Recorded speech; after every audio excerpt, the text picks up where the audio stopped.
Assalamualaikum warahmatullahi wabarakatuh. Halo teman-teman semua, selamat datang kembali di channel YouTube Rehan Fadilah. Semoga teman-teman selalu dalam kondisi sehat dan terus semangat ya. Kita mungkin pernah menonton video liputan yang menampilkan beragam keindahan alam di televisi. Kita bisa menyaksikan ekosistem air dan darat hidup di seluruh dunia. Dalam ekosistem tersebut, terdapat komponen makhluk hidup dan tak hidup dengan jumlah yang seimbang. Ekosistem dikatakan seimbang jika tidak ada satupun makhluk hidup yang mendominasi makhluk hidup lainnya. Biasanya, dalam ekosistem ini, lingkungannya mampu mendukung kehidupan berbagai makhluk hidup di dalamnya dengan maksimal.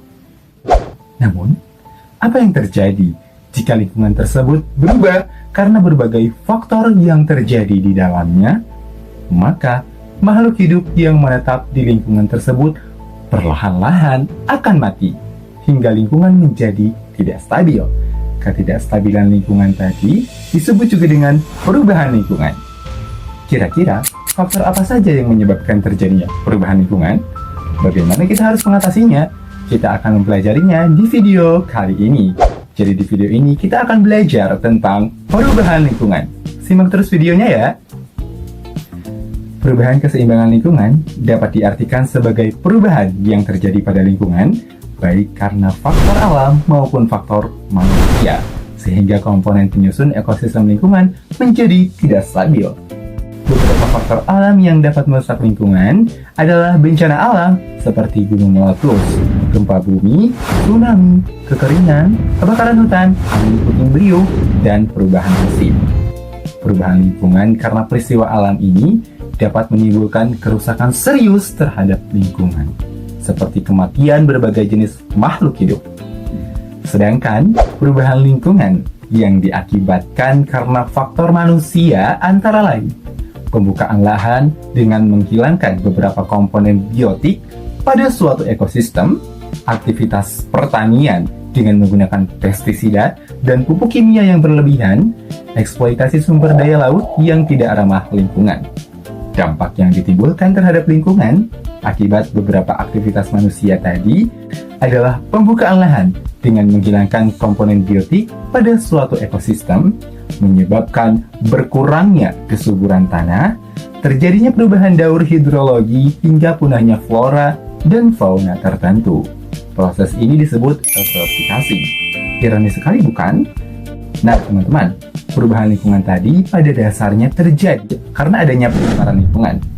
Pencemaran lingkungan merupakan masuknya atau dimasukkannya makhluk hidup, zat energi, dan atau komponen lain ke lingkungan sehingga berubahnya tatanan lingkungan oleh kegiatan manusia atau oleh proses alam. Saat terjadi pencemaran, kualitas lingkungan turun sampai ke tingkat tertentu yang menyebabkan lingkungan tidak dapat berfungsi sesuai dengan peruntukannya. Nah, untuk mencegah lingkungan kita dari pencemaran, kira-kira usaha apa saja yang dapat dilakukan?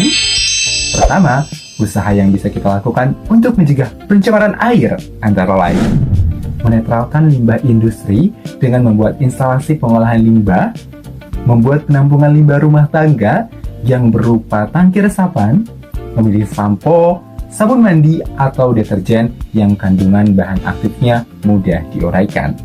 Kedua, usaha untuk mencegah pencemaran udara antara lain melakukan penghijauan atau reboisasi, menekan rasio laju pertambahan kendaraan bermotor, mengurangi penggunaan alat yang mengandung CFC tak terkontrol, menciptakan kawasan bebas asap rokok, dan upaya untuk menanggulangi pencemaran tanah adalah mengurangi bahan pencemar dari sumbernya untuk mencegah dampak lingkungan yang lebih berat.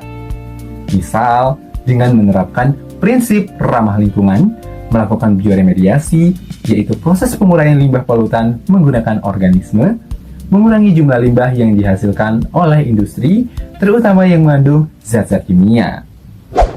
Nah teman-teman, itu tadi pembahasan kita tentang perubahan lingkungan dan berbagai upaya yang bisa kita lakukan untuk mencegah pencemaran. Ingat, menjaga bumi bukan hanya tugas pemerintah atau organisasi besar saja, tapi tanggung jawab kita semua sebagai penghuni bumi ini. Mulai dari langkah-langkah kecil seperti mengurangi sampah, memilih produk ramah lingkungan, hingga ikut menjaga kebersihan lingkungan sekitar. Semuanya punya dampak yang besar jika dilakukan bersama-sama. Nah, cukup sekian pembahasan materi kita kali ini mengenai perubahan lingkungan. Mohon maaf bila ada kata-kata yang kurang berkenan pada saat penyampaian materi. Terima kasih. Sampai jumpa kembali di video berikutnya. Wassalamualaikum warahmatullahi wabarakatuh. Dadah!